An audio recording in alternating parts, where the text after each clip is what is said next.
September 1ನೇ ತಾರೀಕು ಭಾರತೀಯ ಜನತಾ ಪಾರ್ಟಿಯ ಕರ್ನಾಟಕದ ರಾಜ್ಯ ಅಧ್ಯಕ್ಷರಾಗಿರುವಂಥ ಸನ್ಮಾನ್ಯ ಶ್ರೀ BY ವಿಜೇಂದ್ರ ಅವರ ನೇತೃತ್ವದಲ್ಲಿ ಇಡೀ ಭಾರತೀಯ ಜನತಾ ಪಾರ್ಟಿಯ ಎಲ್ಲ ಕಾರ್ಯಕರ್ತರು, ನಾಯಕರು, ಜನಪ್ರತಿನಿಧಿಗಳು ಎಲ್ಲರೂ ಸೇರಿಕೊಂಡು ಧರ್ಮಸ್ಥಳ ಚಲೋ ಅನ್ನುವಂಥ ಒಂದು ಕಾರ್ಯಕ್ರಮವನ್ನು ಆಯೋಜನೆ ಮಾಡಿದ್ದೇವೆ.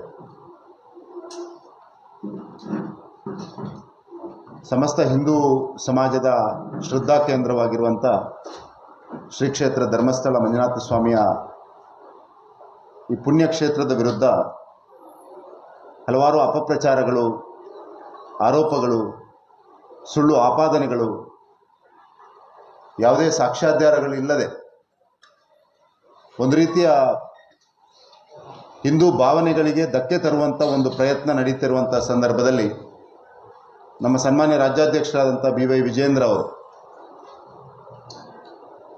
ಈ ಕ್ಷೇತ್ರದ ಪಾವಿತ್ರ್ಯತೆ ಉಳಿಬೇಕು, ಈ ಕ್ಷೇತ್ರದ ಸಾನ್ನಿಧ್ಯಕ್ಕೆ ಯಾವುದೇ ಧಕ್ಕೆ ಆಗಬಾರ್ದು, ಶ್ರೀ ಕ್ಷೇತ್ರ ಧರ್ಮಸ್ಥಳದ ನಂಬಿಕೊಂಡಿರುವಂಥ ಭಕ್ತಾದಿಗಳ ಭಾವನೆಗಳಿಗೆ ಧಕ್ಕೆ ಆಗಬಾರ್ದು, ಹಿಂದೂ ಶ್ರದ್ಧಾ ಕೇಂದ್ರಗಳ ಅಪಚಾರ ಆಗಬಾರ್ದು ಅನ್ನುವಂಥ ಉದ್ದೇಶವನ್ನು ಇಟ್ಕೊಂಡು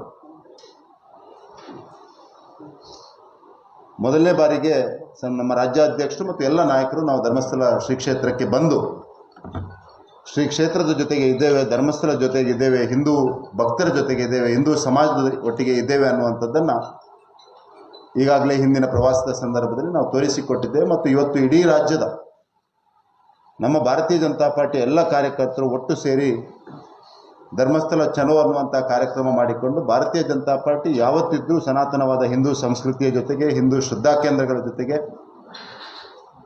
ಹಿಂದೂ ಸಮಾಜದ ಜೊತೆಗೆ, ಹಿಂದೂ ಭಾವನೆಗಳ ಜೊತೆ ಇದೆ ಅನ್ನುವಂಥದ್ದನ್ನು ತೋರಿಸಿಕೊಡುವಂಥ ಒಂದು ಪ್ರಯತ್ನ ನಾಳಿನ ಕಾರ್ಯಕ್ರಮದ ಮುಖಾಂತರ ಆಗಲಿಕ್ಕಿದೆ. ಕಾರ್ಯಕ್ರಮದ ಒಟ್ಟು ವ್ಯವಸ್ಥೆಯ ದೃಷ್ಟಿಯಿಂದ ಯಾವ ರೀತಿ ಈ ಕಾರ್ಯಕ್ರಮ ನಾಳೆ ನಡೀಲಿಕ್ಕಿದೆ ಅನ್ನುವಂಥದ್ದನ್ನು ಈ ಕಾರ್ಯಕ್ರಮದ ವ್ಯವಸ್ಥೆಯನ್ನು ನೋಡಿಕೊಳ್ತಿರುವಂಥ ನಮ್ಮ ರಾಜ್ಯದ ಭಾರತೀಯ ಜನತಾ ಪಾರ್ಟಿಯ ಕಾರ್ಯದರ್ಶಿಗಳಾಗಿರುವಂಥ ಶ್ರೀ ತಮ್ಮೇಶ್ ಗೌಡರು ತಮಗೆ ವಿವರಿಸಲಿಕ್ಕಿದ್ದಾರೆ.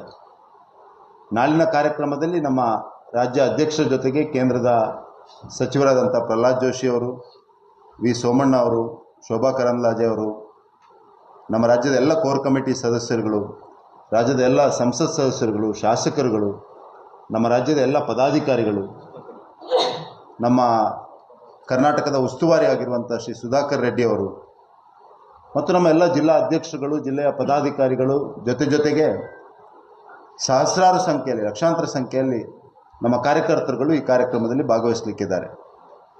ಈ ಕಾರ್ಯಕ್ರಮದ ಮುಖಾಂತರ ಒಂದು ಸ್ಪಷ್ಟ ಸಂದೇಶವನ್ನು ನಾವು ಇಡೀ ರಾಜ್ಯಕ್ಕೆ, ಇಡೀ ದೇಶಕ್ಕೆ ಕಳುಹಿಸಿಕೊಡುವವರಿದ್ದೇವೆ.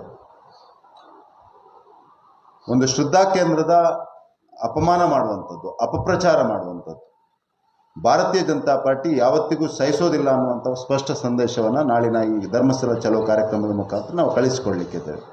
ಯಾವತ್ತಿದ್ರೂ ಕಾನೂನಿಗೆ, ಸಂವಿಧಾನಕ್ಕೆ, ಪ್ರಜಾಪ್ರಭುತ್ವದ ಮೌಲ್ಯಗಳನ್ನು ನಂಬಿಕೊಂಡು ಅದರ ಮೇಲೆ ಶ್ರದ್ಧೆಯನ್ನು ಇಟ್ಕೊಂಡು ರಾಜಕಾರಣವನ್ನು ಮಾಡ್ತಾ ಇರುವಂಥ ಒಂದು ರಾಜಕೀಯ ಪಾರ್ಟಿ. ಕಾನೂನು, ಸಂವಿಧಾನ, ಈ ಒಟ್ಟು ವ್ಯವಸ್ಥೆಗಳಿಗೆ ಯಾವುದೇ ರೀತಿಯ ಬೆಲೆ ಕೊಡದೆ ಒಂದು ರೀತಿಯ ಷಡ್ಯಂತ್ರಗಳನ್ನು ಮಾಡಿಕೊಂಡು ಕೇವಲ ಧರ್ಮಸ್ಥಳ ಒಂದು ಶ್ರದ್ಧಾ ಕೇಂದ್ರ ಹಿಂದೂ ಭಾವನೆಗಳಿಗೆ ಧಕ್ಕೆ ತರಬೇಕು ಅನ್ನುವಂಥ ಉದ್ದೇಶವನ್ನು ಇಟ್ಕೊಂಡು ಮಾಡ್ತಾ ಇರುವಂಥ ಅಪಪ್ರಚಾರಗಳನ್ನು ಸಹಿಸೋದಿಲ್ಲ ಮತ್ತು ರಾಜ್ಯ ಸರ್ಕಾರ ಇದನ್ನು ಹತ್ತಿಕ್ಕಬೇಕಾಗಿತ್ತು ಅನ್ನುವಂಥದ್ದು ನಮ್ಮ ನಂಬಿಕೆ. ಒಟ್ಟು ನಡೀತಿರುವಂಥ ತನಿಖೆಗಳನ್ನು ಭಾರತೀಯ ಜನತಾ ಪಾರ್ಟಿ ಮೊದಲಿಗೆ ಇದನ್ನು ಸ್ವಾಗತ ಮಾಡಿತ್ತು, SIT ತನಿಖೆಯನ್ನು.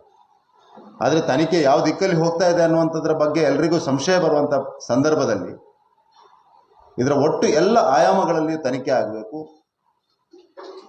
ಹೊರ ರಾಜ್ಯಗಳಿಂದ ಜನ ಇದರಲ್ಲಿ ಒಳಗೊಂಡಿದ್ದಾರೆ ಅನ್ನುವಂಥ ಆರೋಪಗಳು ಕೇಳಿಬರುತ್ತಿರುವಂಥ ಸಂದರ್ಭದಲ್ಲಿ ಮತ್ತು ಜನಸಾಮಾನ್ಯರಲ್ಲಿ ಭಾವನೆ ಬರ್ತಾ ಇರುವಂಥ ಸಂದರ್ಭದಲ್ಲಿ ಮತ್ತು ಬೇರೆ ಬೇರೆ ಭಾಗದಿಂದ ಇದಕ್ಕೆ ಹಣವನ್ನು ಹೊಂದಿಸಿಕೊಳ್ಳುವಂಥ ಪ್ರಯತ್ನಗಳು ಕೂಡ ಆಗ್ತಾ ಇದೆ.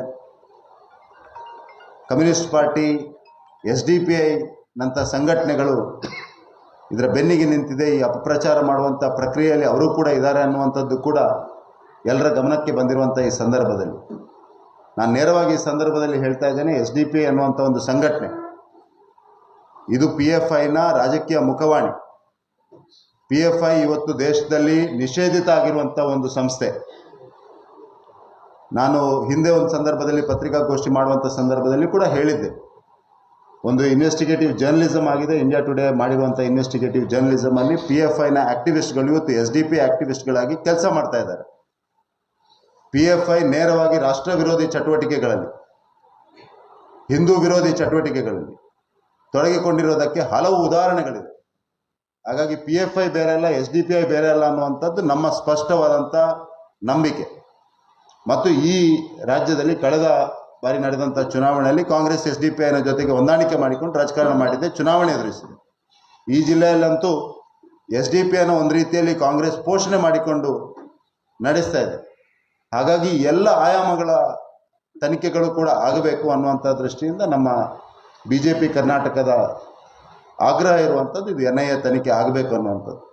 ನಾಳಿನ ಧರ್ಮಸ್ಥಳ ಚಲೋ ಕಾರ್ಯಕ್ರಮ ಆದಮೇಲೆ ನಮ್ಮ ರಾಜ್ಯ ಅಧ್ಯಕ್ಷರು ಮತ್ತು ಎಲ್ಲ ಪ್ರಮುಖರು ಸೇರಿಕೊಂಡು NIA ತನಿಖೆಯನ್ನು ಹೇಗೆ ಪರ್ಸ್ಯೂ ಮಾಡೋದು, ಇದಕ್ಕೆ ಹೇಗೆ ಒತ್ತಡ ಹಾಕೋದು ಅನ್ನುವಂಥದ್ರ ಬಗ್ಗೆ ಕೂಡ ನಾವು ಚರ್ಚೆ ಮಾಡ್ತೇವೆ. ಒಟ್ಟಾರೆಯಾಗಿ ನಮ್ಮ ರಾಜ್ಯ ಅಧ್ಯಕ್ಷರಾದಂಥ ಸನ್ಮಾನ್ಯ BY ವಿಜೇಂದ್ರ ಅವರ ನೇತೃತ್ವದಲ್ಲಿ ನಾವು ಈ ರಾಜ್ಯದಲ್ಲಿ ಹಿಂದೂ ಭಾವನೆಗಳಿಗೆ ಎಲ್ಲಿ ಕೂಡ ಅಪಮಾನ ಆದರೆ, ಹಿಂದೂ ಶ್ರದ್ಧಾ ಕೇಂದ್ರಗಳನ್ನು ಅಪಚಾರ ಮಾಡುವಂಥ ಪ್ರಯತ್ನ ನಡೆದರೆ ಮತ್ತು ಹಿಂದೂ ಭಾವನೆಗಳಿಗೆ ಅಗೌರವ ತೋರಿಸುವಂಥ ಒಂದು ಷಡ್ಯಂತ್ರಗಳು ಹಿಂದೂ ವಿರೋಧಿಗಳ ಮುಖಾಂತರ ನಡೆದರೆ ಅದಕ್ಕೆ ಸ್ಪಷ್ಟವಾದ ಉತ್ತರವನ್ನು ಕೊಡ್ತೇವೆ ಅನ್ನುವಂಥದ್ದನ್ನು ಈ ಧರ್ಮಸ್ಥಳ ಚಲೋ ಕಾರ್ಯಕ್ರಮದ ಮುಖಾಂತರ ಮಾಡಲಿಕ್ಕಿದ್ದೇವೆ.